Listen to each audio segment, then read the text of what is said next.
Good afternoon and welcome to Homechoir's Deep Dive. This is the first in a new series of our very popular programme here on the channel, and we are looking at some of the great works, and in particular this week we are looking at Johann Pachelbel.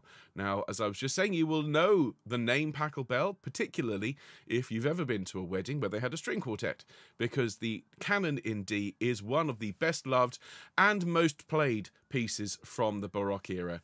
But as I've been saying, as I'm sure you appreciate, Pachelbel is well known amongst those who know. That is to say, organists and lovers of Baroque music will know that he is far more than just this one piece. And today we hope to bring you all of that information and more, and hopefully send you off on your way with an appreciation for a great composer and an all-round very nice guy, and also with a curiosity to go and seek out more of his music, because he wrote over 500 works.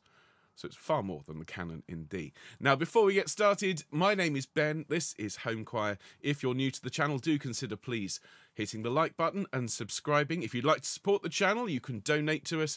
And as we are 100% supported by donations from our community, we can't do this without your support. So thank you very much indeed to everyone who donates, whether it is a one-off or whether you give us every month.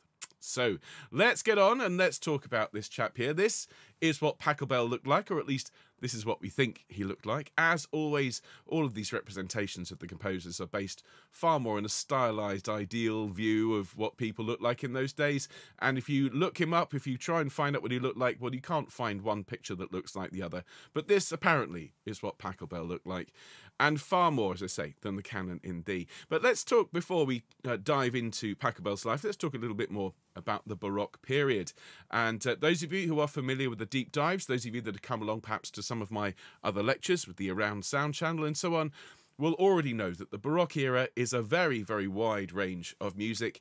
We say that it started around about 1600. Of course, it wasn't on the 1st of January, but that is around the time that music took a big leap forward, mainly with the music of Claudio Monteverdi, whose music we will look at later on this season. It then progressed through to around about 1750 when the classical era really got underway. So it's about 150 years worth of music. That's a lot of music. That's a long time.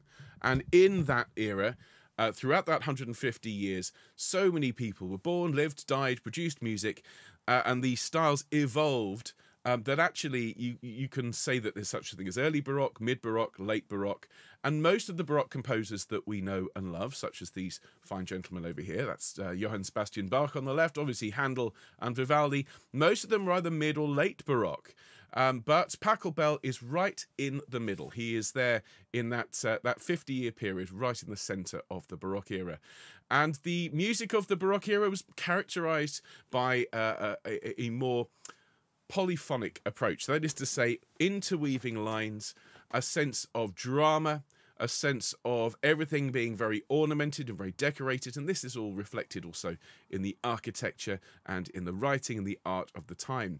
And choral music during this period often featured really beautiful, rich harmonies, lush, intricate polyphony, and the use of instruments to accompany rather than just double the voices. And the Baroque era also saw the development of many key choral genres, which we know today, including the oratorio, the mass, the cantata, and the motet. And Pachelbel's music can be seen, everyone, as a bridge between the earlier Baroque styles of composers, such as Schütz, and the later, such as J.S. Bach, for reasons that I will explain very shortly. Now, let me quickly show you a timeline here, and if you're watching on a small screen, you won't be able to necessarily make this all out, but if you go over to Wikipedia and you put in Baroque composer timeline, you'll be able to see that if we started around 1600, the names are, as you would associate with late Renaissance. You've got composers such as Sweelinck, Monteverdi, Frescobaldi, Schütz, and so on. And as it progresses into the 1650s, you have composers like Lully and Buxtehude and Charpentier. And there you see Johann Pachelbel, born in the 1650s, and he was active then into the early 1700s. And it's not until the late 1600s we see composers like Telemann, Vivaldi, Bach, Handel being born, and they then took the style on into the 1700s. So let's talk about Pachelbel and his early life, everyone. So he was a German composer and organist. He was born in Nuremberg. Here is a representation of Nuremberg from around the time that Pachelbel was active. He died in Nuremberg 52 years later. And although it sounds like he never left, he did actually travel widely and actually set many of the took many of the same steps as Haydn. Ended up in many of the same places like Eisenach and also Vienna. Pachelbel was a very important composer of this mid-Baroque era. He was prolific. He wrote more than 500 works, although many of them are either lost to time or have not yet been published. So currently languishing in all sorts of archives all around the world are unpublished works by Pachelbel. I think we need to start a campaign to bring them to the public ear. He wrote for all sorts of ensembles. He wrote for organ, he wrote for chamber ensembles, and he wrote lots of choral music, as we will discover. His music was highly regarded in his time. He was a very well-known and much appreciated composer, but also a teacher and mentor to many respected composers, including Johann Sebastian Bach's older brother, Johann Christoph. We'll talk about his relationship with the Bachs shortly, but let's go right back to the start. Pachelbel was actually born into a middle-class family and showed early promise as a musician. How often do we hear that with these great composers? Born into a fairly well-to-do family, showed flair as a youngster and was given the opportunity to then pursue it. Not all great composers had such luck. Poor old Handel, of course, as we know, wanted to be a musician, but his father wanted him to be a lawyer. It was only on his father's death that he was allowed to then go off and become the great composer that he became. But Pachelbel, he had the support of his parents, and he was enrolled in various high-profile music academies. In particular, he was sent to the University of Altdorf, and then went on to study at the Gymnasium Poeticum in Regensburg, which is represented here. The building still exists, and you can go and visit it today, and there are various plaques and various displays up about Pachelbel and the fact that he had studied there. And when he was at the Gymnasium, he studied the works of leading contemporary composers such as Froberger and Frescobaldi. So there already he is getting the influence of the German Lutheran school, but also the more flamboyant and operatic-led Italian style.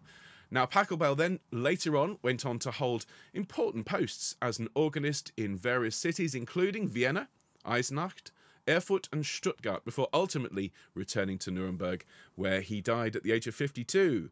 Now, Pachelbel married twice. Very sadly, his first wife, although he married her in 1681, she and their son died in 1683. So this would have been a real blow to Pachelbel. They died during an outbreak of plague. And Pachelbel's first published work, a page of which we can see here, was called Musikalische Sterbensgedanken. That is to say, musical thoughts on death.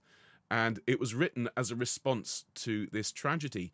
And interestingly, the style of this music is dark, as you'd imagine, but also very chromatic and shows a break from the, I suppose, more pedestrian music of the time. This was Pachelbel using music to convey his deep emotion about this terrible, terrible tragedy.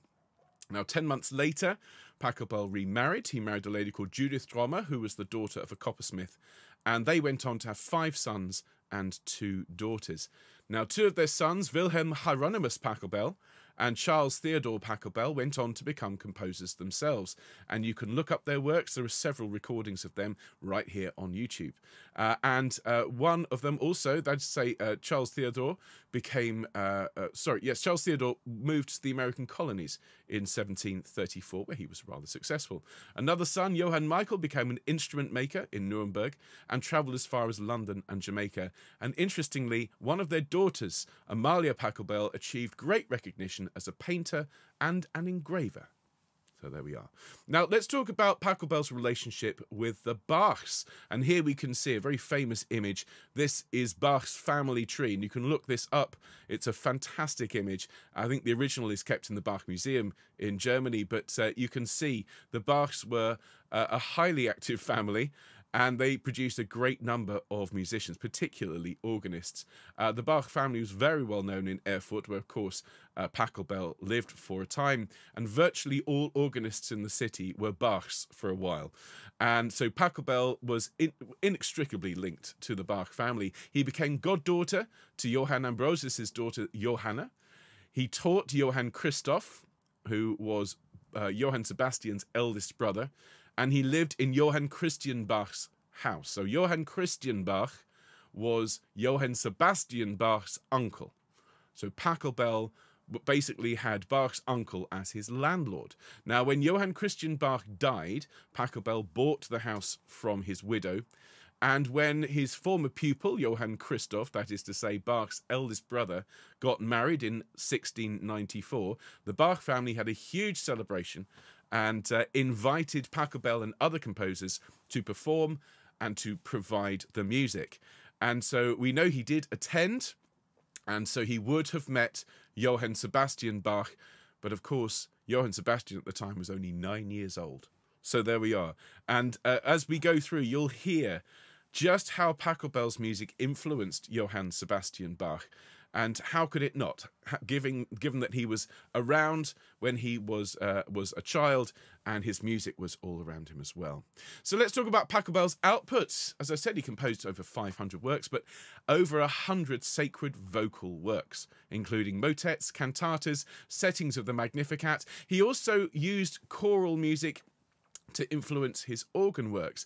He very famously wrote a load of what were called the Magnificat fugues, taking little snippets, little bits of the original plain chant tune and meditating on them, writing variations, writing pieces based on this original tune. And if you've sung the Magnificat in D, you know he does exactly this, uses a technique called cantus firmus, where he takes a little section of the tune, stretches it out, and composes underneath. So he basically set the entire Magnificat, and each section, each work, displays the emotional content of the phrase or the section that he chose. Now, his motets often feature intricate counterpoint and are characterized by expressive text setting, and this is a feature of Pachelbel's music. Although he is working within a Lutheran tradition, he was also exposed to Catholic music, that is to say more Italian music, which is generally speaking more emotional, more flamboyant, and this amazing marriage of the Lutheran style with the Catholic influence brought together these two. You have the purity of the Lutheran style, but you have the beauty and you have the emotional depth of the Catholic style, and Pachelbel kind of married them and stitched them together. His cantatas are stunning. We'll listen to one very shortly, typically consisting of several movements, including choruses, arias, and recitatives. Fans of Bach, does that sound familiar? Because it should. There's a huge influence on Bach's music. And Pachelbel's Magnificat fugues are some of his most beautiful and innovative compositions. So I think what we should do is to listen to a little bit of one of these Magnificat fugues. And you'll see, as I press the button, you'll see the channel that I got this from, and huge thanks to them. Here's a little bit of Pachelbel. It's rather jaunty. Here we go.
Absolutely lovely music, and I would urge you to go and listen to more of those wonderful Magnificat fugues.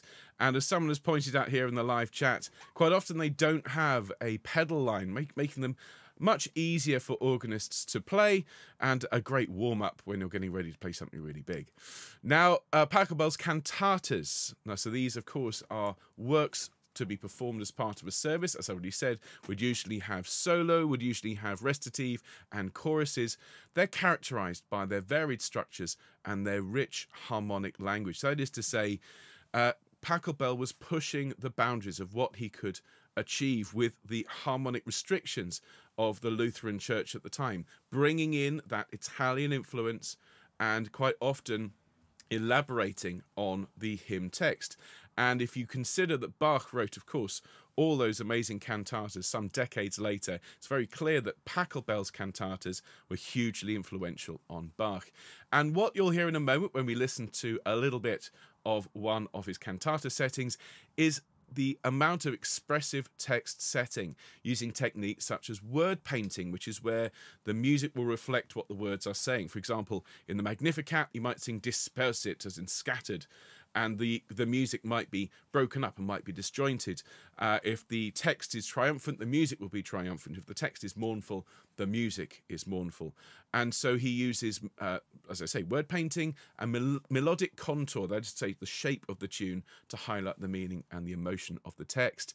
And whilst many of his cantatas were composed for specific religious occasions and services, others were intended for just general use in church services. So let's have a little listen to a section of one of his cantatas. This is absolutely sublime, and do enjoy. Here we go.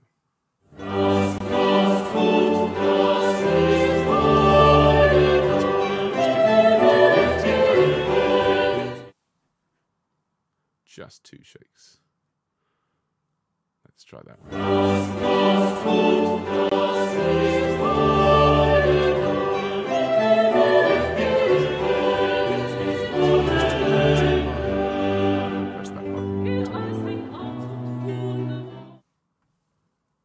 Here we go.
There we are. Absolutely beautiful music. And that, as you can probably tell, is part of a larger work. Please do go and have a listen to the whole thing, which is linked in the description. And I just find it fascinating to hear the interplay between solo and choir, which of course was so influential on the the late 17th and early 18th century composers who were working around the same time. Again, those beautiful, rich harmonies, but always with a sense of purity of line, which comes back to the Lutheran tradition. If you consider that these choral melodies are a key element in the Lutheran church music, it is a simple homophonic hymn tune, what we now think of as a hymn tune. But this kind of tune, this kind of melody, was not always the way that the church put forward these ideas and these themes. The music of Palestrina's time was very intricate, very ornate, sometimes almost overwhelmingly so. And the Lutheran tradition was a way of bringing that back, of simplifying it, of writing melodies that everyone could sing, often in German. And so these choral melodies form the basis of a huge amount of the music of the 17th and then 18th centuries. And Pachelbel used chorales, as indeed later on did Bach and so many others, as the basis for more complex compositions.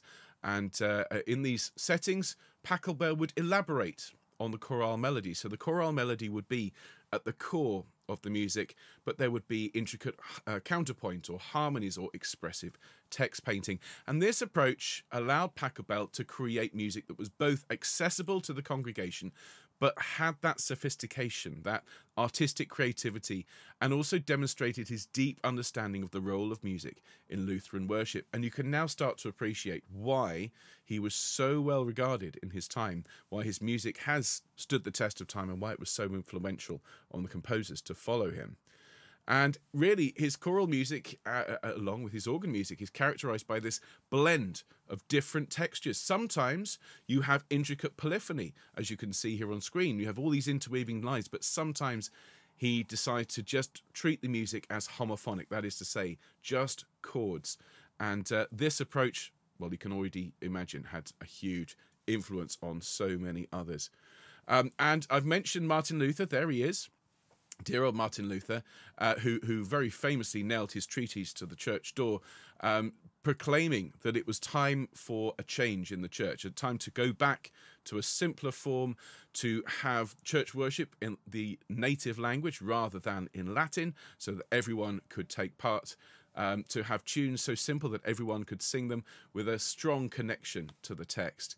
And Pachelbel himself, obviously, was, as I say, was working the Lutheran tradition, but was also influenced by those Italian composers and French composers, which helped shape his unique and innovative style. And this, well, this is obviously hugely important in the development of music as we went forwards. And the complexity and clarity of Pachelbel's music is one of the hallmarks of his style. What I'd like to do is to play you a little bit of one of his Magnificats, everyone, which of course are settings of the hymn sung by the Virgin Mary when she was told she was going to bear Christ. My soul magnifies the Lord, my spirit hath rejoiced in God my Saviour. This text has been set thousands and thousands of times, but the original plain chant, the original plain song, is a piece that Pachelbel went back to many times and set several times. Let's have a little bit of the Magnificat in D, which I do believe Choir of the Earth is rehearsing at the moment. And if we have a listen, if we bear in mind what I've just said about the intricate lines, but also the homophonic texture, you'll have sometimes chords, sometimes you'll have interweaving lines, but always with a sense of emotional integrity and what's going on in the text. Here's a bit of the Magnificat, everyone.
Lovely music there, and very familiar, as I say, to those of you in Choir of the Earth.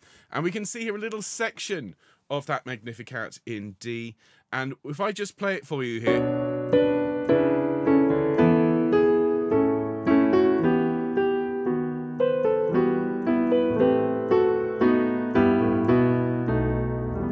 Some absolutely beautiful chords.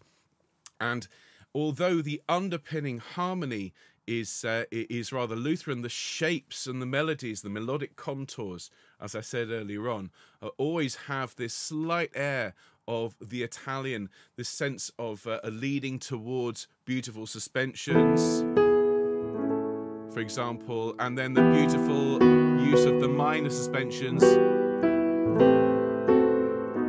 to really dig deep, to dive deep, if you will, into the emotional context of the text. Now, it's not just these rather I don't want to say simple version of the Magnificat, but this version that you've just heard, of course, was written for strings and for voices. But he did also write more festive and more elaborate and louder settings of the Magnificat. So we're going to have a little bit of the Magnificat in C, which is much more involved. And I just want to ask those of you who are familiar with the works of J.S. Bach, in particular his Magnificat, as we listen, I just want you to call to mind Bach's grand style, his use of, for example, percussion, his use of trumpets, and see if this piece reminds you of anything. Here we go.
Absolutely gorgeous music, and as I said, doesn't remind you of the music of J.S. Bach, in particular his setting of the Magnificat, the ornate, really intricate melodic lines, lots and lots of fast-moving semiquaver patterns. And when you look at an example here of a Portuguese Baroque church, you can see why the music and the art and the architecture are so linked together. Of course, the word Baroque is taken from the Portuguese, meaning a misshapen and ugly pearl. It was actually used as a derogatory term when it was first applied, because the locals looked at architecture like this and thought it was hideous, and so they called it Baroque. But of course it's now come to mean this incredible epoch of music, which was contained so many similar decorations and so many beautiful lines. And there, in that Magnificat setting, you have everything we've been talking about today. You have the beautiful polyphonic lines, you have the simplicity of the melody being presented often in a very clear and homophonic way. You've got the emotional content, you've got the wonderful clashes, and really this is a great way of summing up Pachelbel and his contribution to choral music. It's had a lasting influence on Western music, in particular, as I said, composers such as J.S. Bach, but indeed more beyond them. And although Bach did study Pachelbel's style, he obviously studied others, but you can really hear that influence.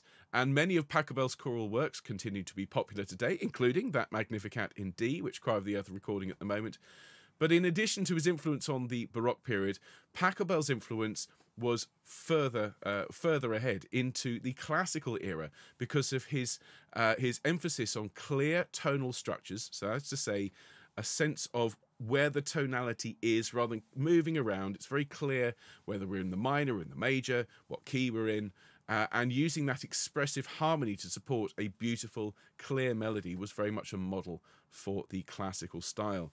So, ladies and gentlemen, I do hope you've enjoyed our deep dive into Pachelbel today. If you've enjoyed any of the music that you've heard, please do go along and listen to the examples, which are in the description. Do visit the channel, subscribe to them, and like the videos. I would thoroughly recommend a full listen to both the cantata and the Magnificat in C, which are absolutely brilliant. And next time you hear the Canon in D played on your local classical radio station, do just spare a moment for dear Pachelbel, who was, as I say, from all accounts, a very, very well respected and well liked composer who had a huge influence on Bach and therefore on the music that we all love today, and is far more than just that Canon in D, although, let's be honest, the Canon in D is a masterpiece. So, ladies and gents, thank you for being here today. Next week, Well, we're going to have a look at some Bach. Next week, I'm going to tell you the story of Jesu Joy. That is to say, his cantata 147. Why did he write it? What are some of the features of this great work? And how influential has it been? And one more time, Homechoir, of course, relies on your support. So please do give us a thumbs up if you like what we do. Do subscribe to the channel. It's all free. And having said that, again, those of you who donate, you keep this channel running. So thank you to all of you. If you'd like to buy us a coffee, there is a link in the description. So enjoy the rest of your day, everyone. I'll be back on Friday for something completely different. Of course, it'll be Fun Friday and we'll be singing some fun and some silly songs. So join me for that if you can. And otherwise, all the very best. Take care.